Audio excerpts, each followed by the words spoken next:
Hey guys, welcome back. It's Ashley Carter with the Carter Property Group at Keller Williams. Hey listen, I've got some numbers I want to go over in today's video. This is a summary and a look back at how we fared in 2018, and I'm going to cover specifically the numbers that drive the U.S. real estate market. There's 5 main numbers that we track and pay attention to.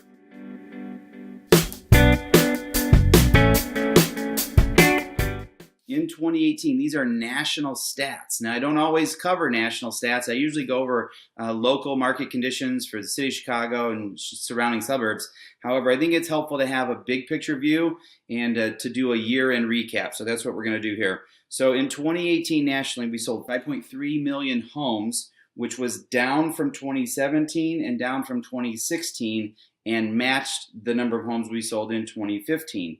Now the projection for 2019 is we'll be slightly down to 5.2 million homes. That has been a pretty consistent what we call run rate of sales, the number of homes we've sold over the last X number of years. And so that's actually a good number, meaning lots of people sold homes, the people that wanted to and had their property priced right and marketed right sold.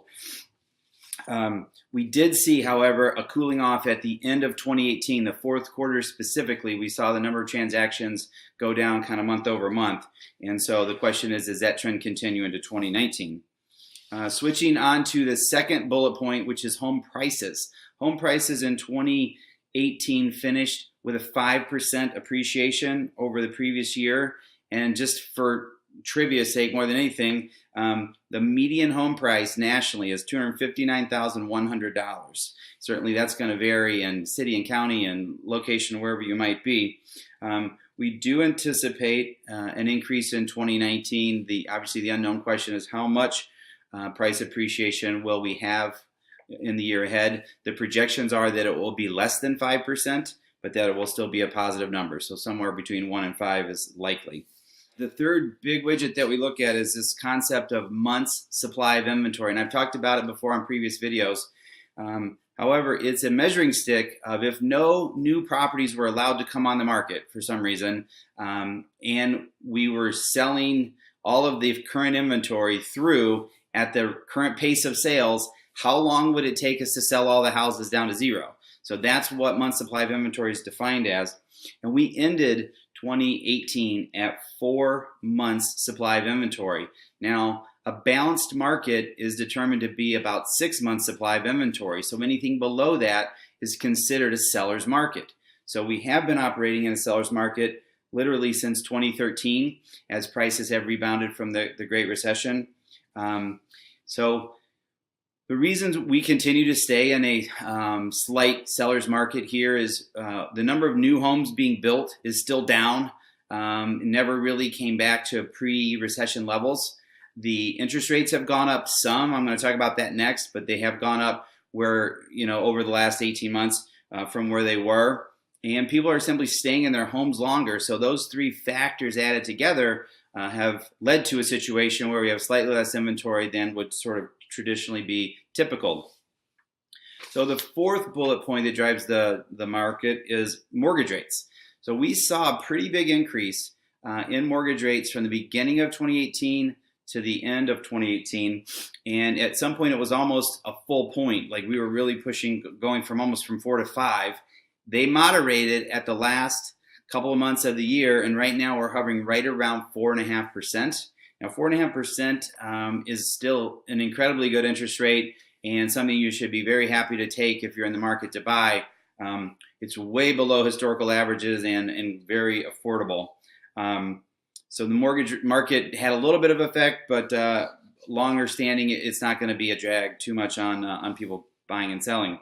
The fifth major point, which I touched on a little bit, is the affordability index. Now, what that is a calculation of people's median incomes versus the median price of homes relative to, it's a formula of how much as a percentage of their income can they afford.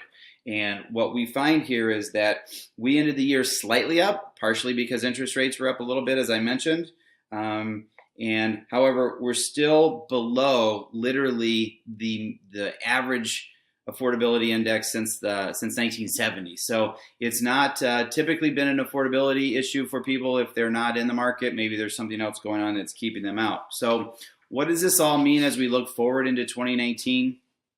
At the end of the day, the housing market in the U.S. is actually quite healthy. There's a good number of homes that are selling. Interest rates are still affordable. And for those people that might have a move on their goals in 2019, I would anticipate that properties will stay on the market a little bit longer, that they're not going to appreciate in price quite as much, and it will probably be a little bit more favorable for buyers relative to sellers in 2019. But no crazy adjustments here. Essentially a steady as she goes, and actually a quite stable market. So who do you know that might be looking to move up in the marketplace and ready for their first home, need a bigger home, that family's expanding? Anyone that's looking to downsize, maybe they're ready to sell the bigger house with the big tax bill and get into a condo or something with less maintenance. Those are great people that we can have conversations with and help get their plan put together.